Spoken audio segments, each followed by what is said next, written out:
नमस्कार, नक्षत्र न्यूज में आप सभी का स्वागत है। मैं हूं नितेश रंजन और आप देख रहे हैं हमारे साथ बंगाल की पल पल की खबर। आज हमारे साथ जो है वीर बहा हासदा जी हैं, जो बंगाल में जो है वन पर्यावरण राज्य मंत्री हैं। हम उनसे बातचीत करेंगे, सीधे रूबरू होंगे। आपको बताएं कि इनका जो है पास्ट जो है बहुत ही कठिनाइयों से भरा रहा है। कैसे संघर्ष इन्होंने किया, कैसे एक एक्ट्रेस से जो है राजनेता बनी, तमाम चीजों पर हम बातचीत करेंगे, लगातार बातचीत करेंगे। स्वागत है आपका हमारे कार्यक्रम में।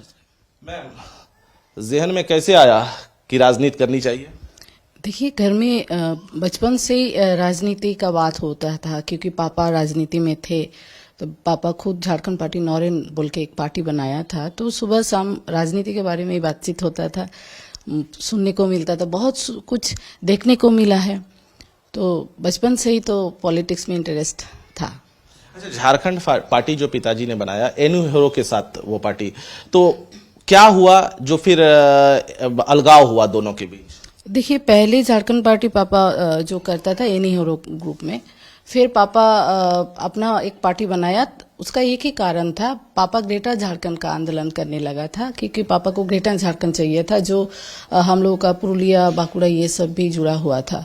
तो उस ये से ही अलग हो गया था, क्योंकि झारखंड से जितना भी लड़ रहा था झारखंड के लिए, अभी जो झारखंड बना उसके लिए लड़ रहा था, लेकिन पापा का ग्रेटर झारखंड चाहिए था। इंटरेस्ट आपका था या फिर ममता दीदी ने आपको कहा कि नहीं आओ अब चुनाव लड़ो? नहीं, बिल्कुल नहीं। बचपन से देखो, जबरदस्ती किसी को कोई पॉलिटिक्स में तो ला नहीं सकता है, अगर मन में इच्छा ना रहे। तो ऐसे बचपन से इंटरेस्ट था। मैं मम्मी के लिए भी काम करती थी, फिर पापा का पार्टी को बचाने के लिए भी बहुत दिन काम की थी। फिर अचानक दीदी से ये आया कि इधर आ जाओ, तो मैं आई, क्योंकि लोगों का कुछ काम करने के लिए मैं पॉलिटिक्स में हूँ। और मन में था कुछ ना कुछ तो लोगों को, एक दो लोगों को भी अगर मेरे तरफ से कुछ मदद मिल सकता है, इसीलिए मैं पॉलिटिक्स में। मैम, पॉलिटिक्स में आप आई, आपको ममता दीदी ने 2021 में चुनाव लड़वाया। चुनाव लड़ाने के बाद जो है 2022 में मंत्रिमंडल में भी अपना शामिल कर लिया। मैम, क्या कुछ रहा इस दौर में? देखिए, बहुत कुछ सीखने को मिला, बहुत कुछ देखने को मिला। हाँ, बहुत जितना मैं सोची थी कि इतना काम करूंगी, एक बार में तो नहीं हो पाया, लेकिन बहुत कुछ सीखने को मिला है। और मुझे अच्छा लगता है कि ममता दीदी ने मुझे फर्स्ट टाइम मैं जीत के जब आई, मुझे फॉरेस्ट का इमेज बनाई। फॉरेस्ट रिलेटेड जितना भी काम कैसे होता है, नहीं होता है, और मेरा नाम भी वीर बहा है, जंगल का फूल। तो कहीं ना कहीं जंगल से रिलेटेड मेरा नाम है, तो और अच्छा लगा था काम करने के लिए। और मैं बहुत कुछ सीखी फॉरेस्ट के बारे में। लोग बोलता है फॉरेस्ट को लेके, लेकिन प्यार कितना करता है वो मुझे समझ में आ गया था इन 5 साल में। क्योंकि देखिए, सब कोई जंगल का बात करता है, जंगल बचाओ, लेकिन जंगल बचाने के लिए कितना जन आगे आता है। अभी जंगल में आग लगाया जाता है, या तो कहीं जंगल का जो भी है संपद, उसको जब कोई लूट के जाता है तब खड़ा नहीं होता है। तो ये सब बहुत कुछ देखने को मिला, सीखने को मिला, काम करने का मौका मिला।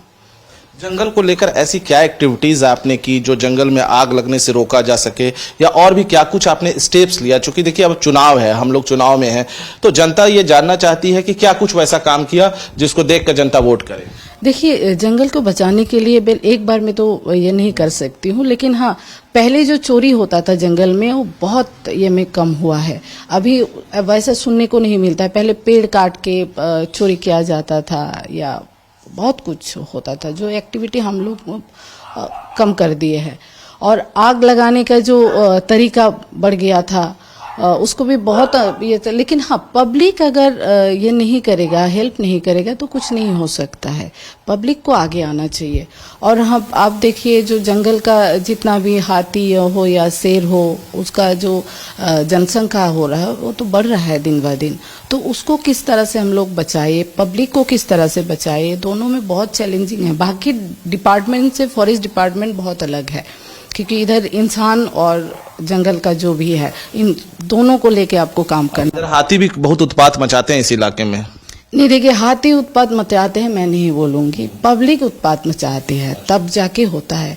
अब पब्लिक को तो सब समझ में आता है, हाथी को तो समझ में नहीं आता है, तो पब्लिक को ना थोड़ा सतर्क होना चाहिए। लेकिन बहुत जगह हम लोग देखे हैं कि एक हाथी के पीछे हजार हजार पब्लिक आ जाता है।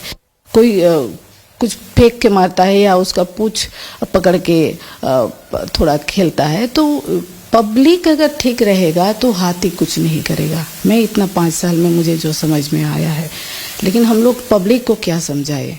बहुत ये होता है कहीं कहीं तो हम लोग थोड़ा पब्लिक को भी मतलब समझाने की कोशिश किए हैं, लीगली एक्शन लेने की कोशिश किए हैं, क्योंकि हम लोगों को जंगल का जो भी हम लोगों को बचाना है।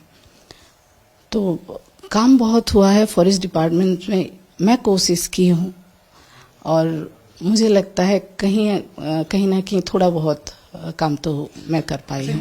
आप एसएचजी मिनिस्ट्री में भी आप थी, एसएचजी, तो वो स्वयं सहायता समूह जो है, खासकर अगर बंगाल की बात करें या हमारे झारखंड की भी बात करें, तो स्वयं सहायता समूह का बहुत बड़ा रोल होता है। उस रोल को आपने किस तरीके से निभाया?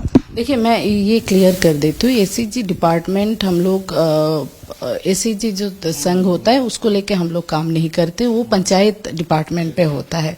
हम लोग हाँ ट्रेनिंग वगैरह जो होता है हम लोग करवाते हैं। तो आप लोगों को तो पता ही है, हम लोग वेस्ट बंगाल में एसएचजी ग्रुप्स के जो महिलाएं है बहुत आगे बढ़ चुकी है। अभी अपने बहुत जगह में हम लोग अपना जो छोटा मोटा चीज लेके वो लोग आता है तो हम लोग गवर्नमेंट की तरफ से सहायता तो हमेशा मिलता है, और नंबर 1 में हम लोग अभी है एसएचजी ग्रुप्स को लेके। ऐसा क्या कुछ बंगाल में हुआ एसएचजी के माध्यम से जो नंबर 1 पर पहुंचे? देखिए, एसएचजी का अभी जो भी होता है काम, गवर्नमेंट का काम होता है, ये स्कूल रेस बनाने से हर चीज तो एसएचजी डिपार्टमेंट के महिला के माध्यम से होता है। जो कहीं मुझे सुनाई नहीं दिया इस तरह का काम होता है। अभी हर छोटा मोटा जो भी काम होता है एसएचजी महिला के। कितनी महिलाएं जुड़ी होंगी उनसे? देखिए, मैं एग्जैक्ट फिगर तो नहीं बता पाऊंगी, क्योंकि मैं फिर बोल रही हूँ कि पंचायत डिपार्टमेंट से वो लोग जुड़ा हुआ है, तो संख्याएं जो है उन लोगों के माध्यम से ही होता है। अच्छा मैडम, आप झारग्राम से पहले विधायक थी, अभी आपने चेंज कर लिया या पार्टी ने चेंज करवा दिया, रीजन क्या रहा? देखिए, मुझे नहीं पता क्या रीजन क्या है। मैं तो एक तृणमूल कांग्रेस का सिर्फ छोटा एक कर्मी ही बोलूंगी खुद को। तो पार्टी क्यों डिसीजन लिया तो पार्टी का बात होता है। मैं बस लड़ने के लिए तैयार हूँ, पार्टी जहां मुझे लड़ने के लिए भेजेगा मैं लड़ने के लिए। ऐसा तो नहीं हुआ कि पार्टी को लगा कि ये सीट हो सकता है, चूंकि आप राज्य मंत्री रही हैं, तो होता है कि जब सरकार में लोग रहते हैं तो कहीं ना कहीं जनता जो है नेगेटिव अप्रोच अपनाती है, तो कहीं पार्टी को ये नहीं ना लगा आपका काम या इसको देखते हुए? मुझे नहीं लगता है, अगर ऐसा होता तो मुझे टिकट नहीं मिलता। ठीक है, ऐसा नहीं है। मैं फिर बोल रही हूँ कि मैं छोटा मोटा एक तृणमूल कांग्रेस का कर्मी हूँ। मुझे जहां लड़ने के लिए बोलेगा मेरा पार्टी से तो मैं लड़ने के लिए तैयार हूँ। अभी क्यों किया है नहीं किया इतना सवाल तो मैं नहीं करूंगी। अच्छा, त्रिपुरा आप गई थी, उस दौरान 30 रुपये का आपने केक काटा था, एक छोटा सा केक। बीजेपी ने बड़ा उसको हाइप दिया था, क्यों बड़ा केक क्यों नहीं काटती हैं? बीजेपी को दिखना चाहिए ना भाई कि एक बड़ा केक काट रही है, राज्य मंत्री हैं। देखिए, हम लोग जा रहे थे त्रिपुरा, तो हम लोगों को सबको ही भूख लगा था, क्योंकि मैं उस दिन झारग्राम से ही गई थी, सुबह 4 बजे निकली थी घर से। तो फ्लाइट में चढ़ने से पहले तो थोड़ा बहुत टिफिन करेंगे ये सोच के मैं केक खा रही थी। तो जब केक खा रही थी तो अचानक से मेरे बगल में जो मेरा सहकर्मी है उन लोगों को पता चला मेरा उस दिन बर्थडे था। तो लोग मजा करके मुझे ये किया कि हैप्पी बर्थडे, और तुम ऐसी जगह में जा रही है जन्मदिन के टाइम पे। तो बस भूख मिटाने के लिए मैं केक काटी थी। मुझे नहीं पता था बीजेपी उसको इशू कि एक छोटा केक इसको लेके इतना बवाल करना, मुझे कहीं ना कहीं लगता है उन लोगों का मेंटलिटी का प्रॉब्लम है। नहीं तो इतना छोटा सा केक, वो भी मेरा जन्मदिन में एयरपोर्ट में मैं खा रही थी तब मुझे विश किया गया। तो बर्थडे के दिन में कोई भी विश कर सकता है, तो इसमें पता नहीं क्या कौन सा कसूर। छोटा केक बड़ा केक, विवाद तो इस पर है ना कि भाई आपको उतना। अब देखिए, एक चीज तो मैं दिखाऊंगा सबसे पहले, उस छोटे केक से इस चैम्बर को भी जरूर दिखाएं। ये इनका आवास कार्यालय है। आप अगर देखेंगे कोई भी मंत्री हो, विधायक होते हैं, तो उनका जो कार्यालय होता है उसमें आपको कम से कम एसी नजर आ जाएगा, ठीक है, और पूरा टेबल जोरदार नजर तरीके का है, सोफा लगा हुआ होता है, लेकिन यहां अगर आप देखें तो ऐसा कुछ नहीं है। और मैडम जब उधर से आई तो आप कह नहीं सकते हैं कि मैडम को देखकर कोई कहेगा कि हाँ ये मंत्री हैं, ठीक है। इनके आप देख लीजिए पहनावे को भी, तो आपको समझ में आ जाएगा कि सिंपलिसिटी जो है बंगाल के कल्चर में है। जिस तरीके से ममता बनर्जी चलती हैं, मुझे लगता है उनका कैबिनेट, उनके लोग भी उसी तरीके से चलते हैं। इसलिए मैंने आपको ये विजुअल्स दिखाया। आप इनके घर का विजुअल्स देखेंगे तो वहां पर पेंट भी नहीं है, सिंपल है। मैडम इतना सिंपल कैसे रह पाती हैं? जब कुर्सी मिलता है तो आदमी को थोड़ा सा तो आगे बढ़ना चाहिए।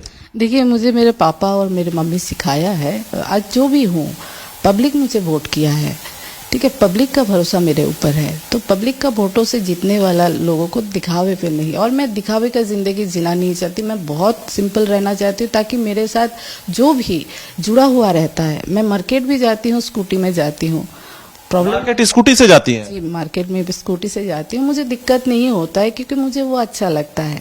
झारग्राम का हर घर में मेरा नाम से मुझे पुकारा जाता है। मैं बेटी हूँ इस जगह के, तो मुझे दिखावे का के, और मुझे लगता है मेरे पास जितना भी है, जो भी है, ठीक है, वो काफ़ी है, और उसके लिए दिखावे का ज़रूरत नहीं है। और मैं एक चीज़ मानती हूँ कि जब मैं दुनिया छोड़ के जाऊँगी, तब भी मुझे चारों कंधों का ज़रूरत पड़ेगा। जब इंसान का ज़रूरत हर समय पड़ता है, तो उन लोगों से अलग होके या उन लोगों को दिखावे के नहीं, मैं सबसे जुड़ के, सबसे खुश होके, खुल के मिलती हूँ। अच्छा लगता है मुझे। कहीं भी मार्केट में भी जाती हूँ तो कोई मुझे मंत्री है बोल के अलग नज़र से नहीं देखता है, लेकिन हाँ, हर मार्केट में हर कोई मुझसे बात करता है। ये मेरे लिए काफ़ी बड़ा होता है। और अभी भी बचपन का जितना भी दोस्त लोगों से मिलती हूँ, वो लोग भी जैसे होता है दोस्ती में कि गाली गलौज दे के ही मिलता है, तो वो मुझे अच्छा लगता है कि मैं लोगों के साथ जुड़ के रहना चाहती हूँ। गुस्सा नहीं आता है कि अब मैं मंत्री हूँ और मेरी दोस्त जो है हमको गाली दे रही है? गुस्सा नहीं आता है? बिल्कुल नहीं, मैं बहुत खुश होती हूँ, और मुझे अच्छा लगता है कि वो लोग मुझे मंत्री है बोल के अलग नहीं किया, और मैं भी खुद को मैं मंत्री हूँ बोल के मैं लोगों से अलग नहीं की हूँ। मैं हर दिन हर टाइम को एंजॉय करती हूँ, और मुझे ये अच्छा लगता है। अगर मैं दिखावे का जिंदगी जीती तो शायद ये सब ये खोज। दोस्त जब गाली देते हैं तो आप मंत्री के पद पर आप गाली देती हैं या नहीं देती हैं? बिल्कुल गाली देती हूँ। उन लोगों के साथ मंत्री जैसा नहीं मिलती हूँ, दोस्त जैसा मिलती हूँ, और वही अच्छा लगता है। और खास करके सबको इस तरह का जिंदगी जीना चाहिए। ऐसा नहीं कि मैं कुछ बड़ा पद में आ गई तो कुछ दिखावे गए। भाई जाना तो चार कंधे पे जाना। आपकी ये बातें हमारे झारखंड में भी मंत्री देख रहे होंगे कि भाई किस तरीके से एक मंत्री कह रही हैं कि मुझे अच्छा लगता है, सादगी से भरा, और रहना भी इसी तरीके से चाहिए, क्योंकि जनता जिताकर भेजती है, जनता किसी भी दिन उतार देगी आपको। मैम, आपने कहा है, एक बयान आपका आया है कि इस चुनाव के बाद जो है इस राज्य में सिर्फ अभिषेक और ममता रह जाएंगी। कैसे? बीजेपी को एक सिरे से खारिज? बिल्कुल बिल्कुल। देखिए, बाकी जगह तो मुझे नहीं पता, बाकी लोगों को शायद कुछ समझा के बुझा के वोटों के टाइम में, अब बिहार में भी मैं देख रही थी, बहुत को पैसा दे के फिर वोट खत्म हो गया, पैसा भी वापस लिया जा रहा है। तो हम लोग की जनता बहुत सतर्क है, और हम लोग का जनता इतना पता है उन लोगों को कि 24 आवर्स कौन रहती है उन लोगों के साथ। पश्चिम बंगाल के मुख्यमंत्री ममता बनर्जी हर एक लोगों का दिलों पे बसती है, क्योंकि वो उस तरह का ही काम करती है। हर धर्म को बचाने के काम करती है, हर धर्म के लोगों को लेके आगे बढ़ने के ये करती है। लेकिन बीजेपी क्या करता है? हिंदू हिंदू करता है। तो मैं तो संथाल हूँ, मैं तो हिंदू नहीं हूँ, तो हम लोगों का तो बात नहीं करता है। तो हिंदू हिंदू अगर करता है, हर एक ही स्लोगन उठाता है वो लोग, तो हम लोग कहाँ जाएंगे? सवाल तो ये होता है। मतलब संथाल हिंदू नहीं है? बिल्कुल नहीं है। संथाल एकदम, अभी हमारे झारखंड में ये भारी विवाद चल रहा है, हिंदू सनातन इन चीजों पर विवाद चल रहा है। हाँ, हम लोग संथाल हिंदू नहीं है, हम लोग प्रकृति का पुजारी है, तो हम लोग बाकी लोगों से अलग है। तो हम लोगों का बात तो ममता बनर्जी करती है। और अभी अब हर गांव में जाइए, एक कोने पे जाइए, हर जगह पे आपको सरकार नजर को द्वार पे लाके है, सरकार को ढूंढते हुए। मोदी अमित शाह कहीं है या नहीं है? हेलीकॉप्टर लगातार घूम रहा है। नहीं, वो लोग हेलीकॉप्टर हम लोग का ममता बनर्जी तो गरीब लोगों का पार्टी है, तो गरीब लोगों का बात सुनती है, इसलिए गरीब हम लोग बंगाल का आदमी लोग गरीब है, तो हम लोग अपने, क्योंकि देखो 100 दिन का जो पैसा वो भी बीजेपी सरकार हड़प लिया, जो घर बनाने का पैसा वो भी नहीं देता है, तो हर चीज हम लोगों को नहीं देता है, लेकिन ममता बनर्जी हम लोगों को सब कुछ दे रहा है, उसके पास नहीं है फिर भी दे रही है, तो हम लोग तो ममता बनर्जी के साथ ही रहेंगे। नहीं देता है इसलिए क्योंकि वो कहते हैं कि भाई बंगाल से भी सपोर्ट नहीं मिलता है। अब देखिए कि आलू यहां बर्बाद हो रहा है, अमित शाह आ रहे हैं, कह रहे हैं कि आलू बर्बाद हो रहा है, आलू को बाहर नहीं भेजा जा रहा है, क्यों? किसान को जो है उचित मुआवजा नहीं मिल रहा है, क्यों? देखिए इलेक्शन के टाइम आएगा तो अमित शाह जी आएगा, बहुत कुछ बोलेगा, तो हम लोगों का भी सवाल है, उसका जवाब भी देना जरूरी है कि 100 दिन का जो काम किया हुआ है गांव का आदमी लोग, उन लोगों का पैसा क्यों नहीं दे रहे आप? पहले उन लोगों को बचाइए ना आप, उन लोगों का जितना भी काम किया बहुत सारा पैसा उन लोगों को मिलता है, तो वो दीजिए। अब इलेक्शन के टाइम में आ जाता है इतना कुछ, ये लोग सवाल करता रहता है। मैं सवाल करना चाहती हूँ कि मणिपुर में जो लड़की लोगों के साथ हुआ तब अमित शाह जी कहाँ बैठे हुए थे? मैं तो सवाल करूंगी। उड़ीसा में भी हम लोग देख रहे कुछ दिन पहले भी आदिवासी लोगों को तो मैम वैसी घटना तो बंगाल में भी होती है, मेडिकल कॉलेज में होता है। बिल्कुल, देखिए मेडिकल कॉलेज में जब हुआ तब तुरंत एक्शन लिया गया, लेकिन उसके बाद तो सबको पता ही है। और ममता बनर्जी जो इसके खिलाफ आवाज उठाई, अपराजिता बिल हम लोग लाने की कोशिश की, हम लोग सेंट्रल में भेजे, उसको पास करने के नहीं हुआ अभी तक। क्यों पास नहीं किया जाएगा? हम लोग तो चाहते हैं इस तरह का जो घटना घटता है उससे पहले तुरंत बंद हो जाए, कुछ ना कुछ तो करना जरूरी होगा। तो अपराजिता बिल को पास करो, पास करके इसका खिलाफ आवाज उठाने का जरूरत है। कहाँ उठाता है वो लोग? तो सवाल बहुत कुछ है, आता है इलेक्शन के टाइम में आएगा, बहुत कुछ बोलेगा, कौन संरक्षण उठाएगा। हाँ, तो हम लोग के पास भी बहुत सारे सवाल है, लेकिन अब आप भी देखे थे कि हम लोग दिल्ली गए थी, जब हम लोग मंत्री से मिलने की ये किए थे, 3 घंटा हम लोग को बिठाया गया, बहुत कुछ खाना पीना दिया, हम लोग को लगा इतना खातिरदारी हो रहा है, आज अच्छा खासा कुछ निकल के आएगा। बाद में 3 घंटा के बाद हम लोग को पता चला कि मंत्री भाग गई पीछे से गेट से, फिर हम लोग को जबरदस्ती उठाएगा। हम लोग क्या मांगने गए थे? हम लोग उधर कुछ क्राइम करने गए थे क्या? हम लोग से बोलने गए थे कि हम लोगों का बंगाल का जो पैसा है, 100 दिन का जो पैसा है, घर का जो पैसा है, अभी देखिए पानी भी नहीं दे पा रहे, पानी का भी पैसा वो लोग ये बंद कर दिया। तो ये सब सवाल करने गए थे, तो हम लोगों को क्या मिला? पुलिस का गाड़ी से हम लोग को उठाया। अच्छा, बिहार में भी मुख्यमंत्री बदले, आज शपथ लेंगे सम्राट चौधरी, क्या कहेंगे? नीतीश युग का अंत हो गया, बिहार में सम्राट का आगमन हो गया, इसे किस रूप में ले रही है बंगाल? देखिए बीजेपी तो हमेशा गेम ऐसे ही खेलेगा, इसीलिए बंगाल का आदमी, हम लोग बंगाल का जितना भी पब्लिक है, हम तो ममता बनर्जी पे भरोसा करते हैं, क्योंकि वो हम लोगों को बीच में छोड़ के नहीं जाती है, हम लोग के बारे में सोचती है, हम लोग के लिए करती है। तो बिहार और बंगाल में जमीन आसमान का फर्क है, और बिहार जैसे गलती तो बंगाल का कोई नहीं करने वाला है। मैम जिस तरीके से चीजें बढ़ रही है, अब आप चुनाव की ओर हैं, कितने अपने जीत के प्रति आश्वस्त आप नजर आ रहे हैं? देखिए 100 के 100% है, क्योंकि ममता बनर्जी 24 आवर्स जिस तरह से हम लोगों को भी आदेश देती है, या अभिषेक बनर्जी हम लोगों को जिस तरह से आदेश देता है कि 24 आवर्स पब्लिक के साथ जुड़ा रहो, तो उस हिसाब से पब्लिक को क्या ज़रूरत है, नहीं ज़रूरत है, हम लोग रहते हैं हमेशा। तो जीत के बारे में तो मैं नहीं बोलूँगी कि कोई सवाल है। हम लोगों का झारग्राम डिस्ट्रिक्ट में 4 सीट है, 4 सीट तृणमूल कांग्रेस के फॉर्म में ही है। संथाली एक्ट्रेस भी आप रही हैं, बरदू फिल्म नक्सल से रिलेटेड फिल्म थी, उस फिल्म के विषय में कैसे लगा कि इस तरीके का फिल्म, चूंकि ये इलाका जंगल महल का इलाका है, कैसे लगा कि वो फिल्म बननी चाहिए? देखिए मैं तो जस्ट एक्ट्रेस के हिसाब से काम की थी। एक टाइम जो था इधर भी उस डर, 5 मिनट अभी और आपके साथ बने रहेंगे, आप ये बात बताइए।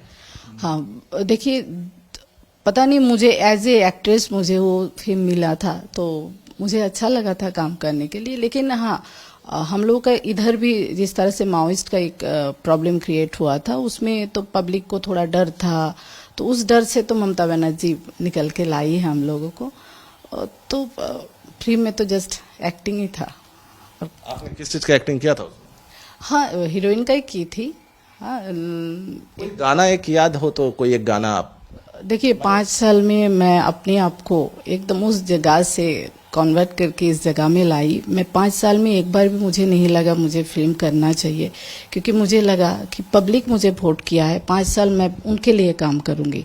इसीलिए 24 आवर्स मैं उनके लिए काम करती हूँ, पार्टी के लिए काम करती हूँ, फिल्म के बारे में एकदम नहीं सोचती हूँ। इसलिए गाना भी मुझे अभी एक छोटा सा गुनगुना देंगी संथाली में, पहले गुनगुना के और उसको हिंदी कर दीजिएगा सिर्फ, क्योंकि हमारे झारखंड के लोग देखेंगे। नहीं, यही अफसोस है। मैं बोलूंगी फिर से कि मैं एकदम उस जगह से, मैं आज भी यूट्यूब में भी नहीं देखती हूँ, मैं सोशल मीडिया नहीं करती हूँ, तो सिर्फ मेरे पास मेरा विधानसभा क्षेत्र के पब्लिक ही था और मेरा पार्टी था। पार्टी मुझे जहां भेजा मैं गई उधर, क्योंकि लोगों को समझाना मेरा काम है। बीजेपी आएगा तो क्या होगा, और फिर जितना टाइम मिलता था मैं अपने असेंबली का एरिया में ही रहना पसंद करती थी। एकदम 1 सेकंड के लिए भी मैं गाना नहीं सुनी या गाना कोई भी फिल्म नहीं देखी, मैं ऑनेस्टली बताती हूँ। और मुझे उतना याद भी नहीं है कि कौन सा गाना, क्योंकि दिमाग से आउट हो गया कि हाँ, आप लोग बोलते हैं फिल्म में काम करती थी, लेकिन 5 साल में मुझे कहीं याद नहीं आया था कि मैं फिल्म में काम करती थी। मुझे सच के सवरने ऐसे करके रहना है। या इस इलाके के लोग तो हेमा मालिनी से तुलना करते हैं। हाँ, वो लोग प्यार से करता है, वो मुझे बड़प्पन उन लोगों का है हेमा मालिनी जी से। लेकिन हाँ, मैं 5 सालों में उन लोगों का बात अलग है, हेमा मालिनी जी का अलग है, लेकिन मैं 5 साल से अपना असेंबली के लिए काम की हूँ। इसीलिए मैं तो वो लोग तो बीच बीच में फिल्म भी करता है, बाकी ये भी आपको ऐसा नहीं लगता है कि आपको यदि टिकट दिया पार्टी ने तो कहीं ना कहीं आप एक्ट्रेस थी तो पार्टी ने टिकट दिया? हो सकता है, लेकिन हाँ, मैं साबित की हूँ इन 5 साल में, सिर्फ एक्ट्रेस नहीं हूँ, मैं पॉलिटिकली भी काम कर सकती हूँ, लड़ सकती हूँ, कहीं भी लड़ने के लिए तैयार होती हूँ, डरती नहीं हूँ। किसी से कोई भी हो, किसी से सवाल करने में डरती नहीं हूँ, या कोई अन्याय होता है तो मैं सवाल करने में भी पीछे नहीं हट। कोई नया सवाल आज हमारे चैनल के माध्यम से मोदी जी और अमित शाह के लिए कर दीजिए आप। नहीं, सवाल नहीं करूंगी, क्योंकि मैं सुबह से शाम तक ममता बनर्जी का नाम ही आता है कि जो काम करती है उसका नाम करूंगी, जो नहीं करता उसका नाम करके क्या करूंगी, क्या देता है हम लोगों को। मैं तो बोलती हूँ कि आप लोग हम लोगों के बारे में इतना कुछ बोलते हैं, आदिवासी लोगों के लिए बोलते हैं, आप एक बार बोल दीजिए, मारंगबुरु जीत कर बोल दीजिए, हम लोगों का भगवान का नाम कर दीजिए, तब मैं बोलूंगी आपको। तो वो लोग तो एक ही ये उठाता है, जय श्री राम करता है। तो आदिवासी लोगों को प्यार करते हैं तो मारंगबुरु जीत कर बोल दीजिए, जय रायो जीत कर बोल दीजिए, मैं मानूंगी कि हाँ, आप लोग हम लोगों के लिए काम करते हैं। तो बोलेगा नहीं वो लोग, ममता बनर्जी बोलती है, ममता बनर्जी हम लोगों का हर धर्म का ये नाम करती है, लेकिन वो लोग कहाँ करता है। तो उन लोगों के बारे में कोई सवाल नहीं है, उन लोगों के बारे में सवाल नहीं है, उन लोगों के बारे में बोलना नहीं है, उन लोगों के बारे में नाम भी नहीं लाना चाहती हूँ। अच्छा, वो राम जी का नाम लेते हैं। यहाँ एक मैंने देखा अयोध्या पहाड़ में राम जी का वनवास जब हुआ था तो वो आए थे और तीर से जो है पानी निकाला था, लेकिन उसका जीर्णोद्धार अब तक नहीं हो पाया, यानी कि राम से आप लोग भी दूरी बनाते हैं? नहीं, देखिए, हम लोग प्रकृति के पुजारी है, फिर बोलते हैं हम लोग मंदिर ये सब का ये नहीं करते हैं। हम लोग अपना जो धर्म स्थान है उसको किस तरह से बचाया जा सकता है वो हम लोगों को पता है, लेकिन अब बीजेपी जो करता है उससे हम लोग मतलब हम लोगों को कोई लेना देने नहीं है। ममता बनर्जी सभी धर्म को लेकर चलती है मैम, तो वो जो जगह है उससे सुधार करना चाहिए। बिल्कुल, हर जगह देखिए, हर जगह किया जा रहा है। अगर उधर से भी ऐसा ये आता है तो जरूर करेगी, क्योंकि हम लोगों का बंगाल में ही है, हम लोग का सारी धर्म जो हम लोग सारी धर्म या सान्ना धर्म कोड का जो बात करते हैं वो हम लोग का इधर का मुख्यमंत्री किया है। फिर एक है जो हम लोगों का जाहिर थान और माझी थान बचाने का जो काम है वो भी वेस्ट बंगाल गवर्नमेंट कर रही है, ठीक है। तो हर एक दिन में हर काम नहीं होता है। लेकिन हेमंत सोरेन को लेकर क्या सोचती है? देखिए, उनको लेके यही है कि बीच में उनके तरफ भी बीजेपी सरकार जिस तरह से आंख उठा के देख रहा था कि झूठ मूठ का जेल में डाल देना, तो उस जगह से हेमंत सोरेन जी को मैं तो हमेशा बोलूंगी कि हम लोग हैं आपके साथ हमेशा। हाँ, अन्याय के विरुद्ध में आप लड़ेंगे, आपके साथ हम लोग हैं। आप ये मानती हैं कि आदिवासी के आज की तारीख में सबसे बड़े नेता हेमंत सोरेन है? बिल्कुल है, ना मानने का क्या है। झारखंड का ठीक है। और बात है कि बीजेपी जिस तरह से काम ये कर रहा है कि आदिवासी लोगों को अगर मिटाने का काम करेंगे तो उसके खिलाफ लड़ेंगे, इतना तो है। धन्यवाद मैम। वीरबाहा हासदा, यदि आपको पश्चिम बंगाल आना हो और देखना हो कि मंत्री कैसे होते हैं तो जरूर आइए और देखिए, समझ में आएगा कि मंत्री कैसे होते हैं। इन्होंने एक बड़ी बात कही कि हेमंत सोरेन जो है राष्ट्रीय स्तर के नेता हैं, आदिवासियों के सबसे बड़े नेता हैं। वहीं इन्होंने कई ऐसी बातें जो है बीजेपी पर भी प्रहार किया और साफ तौर से कहा कि हम लोग सिंपल लोग हैं, हम लोग चुनाव जीत रहे हैं, कहीं कोई कंफ्यूजन नहीं है। आने वाले समय में देखना होगा कि क्या कुछ होता है।